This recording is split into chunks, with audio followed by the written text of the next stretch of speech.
দেখতে পেলাম।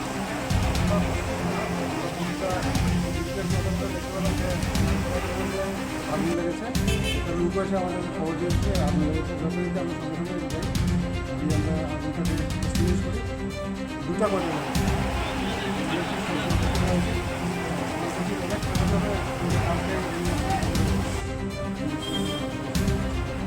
ধারণা করা হচ্ছে কারেন্টের শর্ট সার্কিট।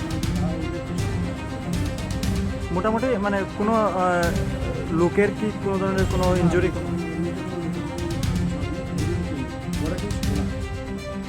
আনুমানিক মানে কত টাকা ক্ষয়ক্ষতি হতে পারে আপনার মতে? আনুমানিক কত টাকা ক্ষয়ক্ষতি হতে পারে?